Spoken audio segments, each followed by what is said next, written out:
Assalamualaikum guys, berjumpa lagi bersama saya dalam channel Saham Ikat Tepi. So hari ni macam biasa hari Ahad, kita akan buat satu video analisis saham yang global ataupun bursa. Hari ni yang special sikit, ada orang request yang Nasdaq kita layan je lah. So yang pertama adalah counter Pestec. Pestec ni memang dia tengah downtrend. Semua orang boleh cakap kan, dia memang downtrend. So dekat sini kita ada satu resistance yang kuat dan dia telah pun break. Dia break dan dia pun test, dia naik semula. Ni adalah petanda lah untuk dia buat kenaikan. So yang ni untuk entry saya target dekat area-area sini, demand zone.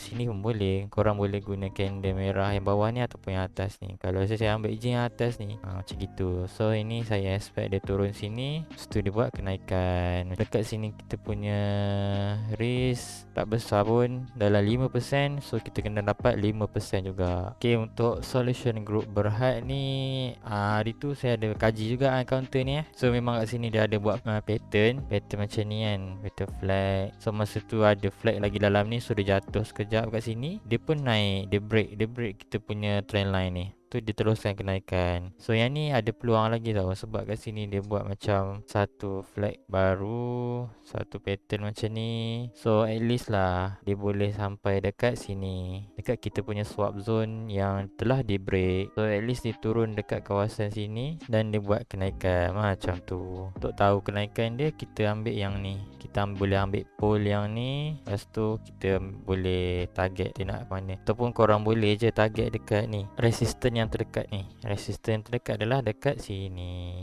So kat sini risk kita dalam 6%. So kita reward kita kena dapat 6% juga ataupun lebih. So counter ketiga adalah counter Emulus. So ini pun saya ada pernah kaji hari tu, tapi dekat sini dia tak jatuh dia macam ada something yang lock dekat sini. So kat sini pun saya anggap dia buat pattern flag macam accumulation macam tu.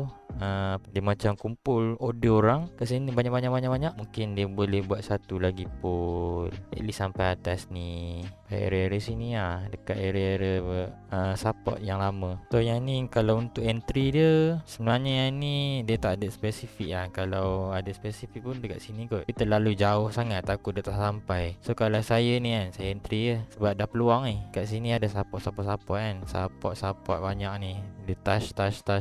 So mungkin lah saya akan ambil dekat area-area sini je. So saya akan ambil dekat area-area kawasan yang dia touch ni. So dia buat support baru kat atas ni. So kat sini saya akan ambil risk dia dekat sini, ambil je bawah sikit ni, mungkin lah letak bawah sikit. Sini ada satu tempat lagi dia boleh turun sebenarnya, yang berkemungkinan dia boleh turun. Kadang-kadang dia boleh spike, dia naik. So kat sini kalau yang nak entry terus, saya sarankan korang letak stop loss dekat bawah ni dalam 7%. So korang kena dapat lagi 1:1 juga.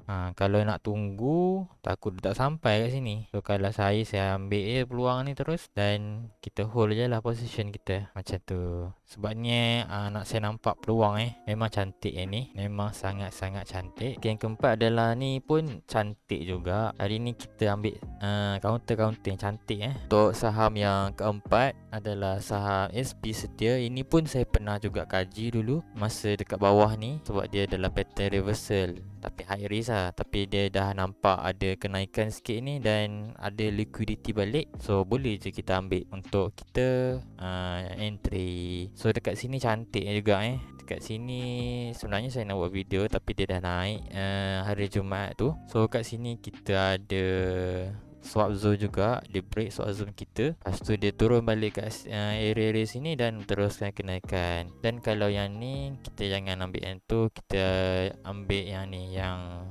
candle yang di break. So kat sini saya jangkakan dia akan buat penurunan sikit dan teruskan kenaikan. So ni sangat cantik counter ni. So sama ada korang nak masuk terus ataupun korang nak tunggu kat sini. So kalau saya akan tengok price action tapi biasanya benda ni akan jadi. Yakin ni jadi. Mungkin dia boleh turun sini tapi macam mustahil kot. So dekat sini kita punya risk lebih kurang dalam 5%. So at least kita kena dapat 5% juga.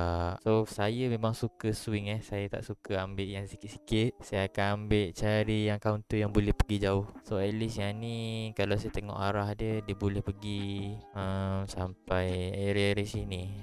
Area-area sini dia boleh pergi at least sampai dekat kita punya resistance atas ni. So kalau sini mungkin 18%, 20%, 18 lah, 18% kat sini. So kita tengok apa yang berlaku pada counter ni. Okay, untuk Asia ni counter yang di request. So saya buat je juga video walaupun dah naik tinggi macam ni. So kat sini memang saya tak nampak lagi tempat entry. So saya akan beritahu sebab kenapa dia boleh naik. Kat sini dia memang ada buat pattern. Pattern yang ni memang famous, pattern triangle. So macam ni pattern ni, kalau tengok kat time frame kecil sikit, dia buat macam ni. Dia buat satu horizontal line, dia touch. Lepas tu dia buat support dekat kita punya trend line. Dan dia pun break, dia pun ke atas. So yang ni kalau saya tengok arah dia lagi, dia belum sampai. Sekejap ni, dia belum sampai lagi lah dia punya tempat penjualan. So at least dia boleh pergi lagi ni sampai area sini. Area sini dia ada apa? So at least sampai sini lah, dekat support sini. Area support become resistant. Macam tu. At least sampai situ. Sebab tengok daripada cara momentum dia naik macam ni, at least lah dia boleh pergi sampai atas ni dulu. Tapi kalau untuk entry, memang saya tak nampak apa lagi. Sebab dia tak ada apa, tak ada benda yang boleh support dia lagi. Kalau tengok kat time frame kecil pun, kalau korang tengok, tak jelas sangat lagi. Kalau kita nak ambil kat sini pun boleh. Sebab dia dah pernah touch kan kat sini. Tapi tu takut dia tembus. Sebab kita tak ada support yang jelas lagi untuk kita berpandukan dia. So kalau yang berani tu terus ambil kat sini, tunggu je sampai atas ni. Tu pun kalau sampai. Cuma ini adalah expectation saya sajalah. Okay, untuk counter AHB, kat sini saya nampak yang ni counter-counter yang kata tak berapa nak sihat sangat. Dia naik banyak, turun banyak. Naik banyak, turun banyak. Macam gitu. So counter macam ni, newbie-newbie elakkan lah So kat sini dia naik, dia turun, dia reject. Sebab dia reject kat sini sebab ada supply zone. So kat sini kita punya resistance adalah dekat sini, yang paling banyak touch. So kat sini ada resistance, dia datang balik. Ni saya tak pasti dia nak break terus ke ataupun dia nak buat kenaikan. So yang ni memang kena tunggu, tengok dia buat apa kat sini. Kalau dia naik macam ni, dia break balik kan. So ada peluang lagi untuk entry. Kalau dia break je candle hijau dekat sini, yang candle daily ni, candle hijau, automatik tak jadi.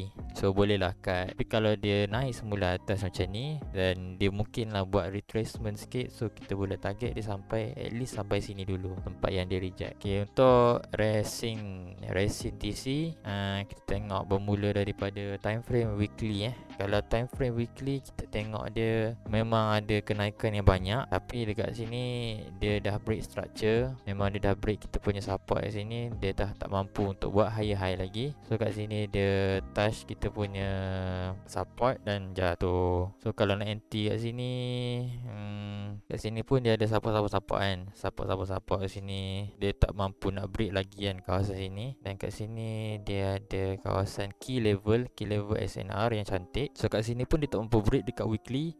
Kalau kita tengok dekat daily, kalau tengok kat daily, dia pun tak mampu break ke bawah. So at least lah macam ni, kalau counter macam ni boleh je nak terus, kita nak terus pancung ni. Sebab kita punya risk tak besar kot. Risk saya akan ambil dekat bawah ni dalam 5%. So at least kita kena dapat 5% juga.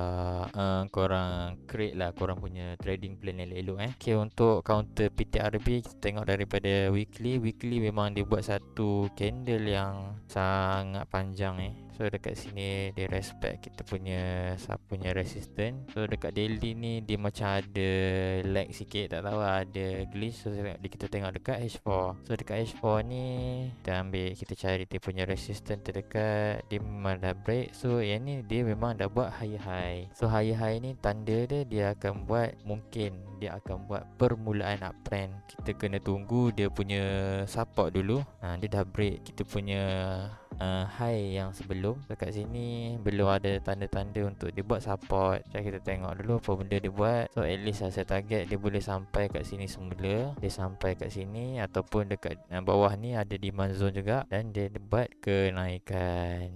Sini pun boleh spike. Kadang-kadang price boleh spike macam tu. So at least saya akan ambil risk dia dekat bawah sini sikit. 3% je, tak banyak pun. So taklah 4%, bagi dia bernafas sikit kan. So at least kena dapat 4%. Ataupun korang nak target dekat resistance terdekat, boleh dekat atas ni. So jom kita masuk kepada global stock ataupun stock global, pun saham global. So saham global yang di request adalah AMD, Advanced Micro Device. Mantap namanya. So dekat sini kalau kita tengok structure dari weekly, memang tengah turun kau-kau, dan dia ada buat kenaikan sikit, kan sikit sahaja. Kita tak dapat pastikan lagi benda ni boleh menjadi uptrend ke tak, sebab kat sini dia respect kita punya demand zone. So dekat daily dia banyak rejection. Dia boleh jadi pull kat sini.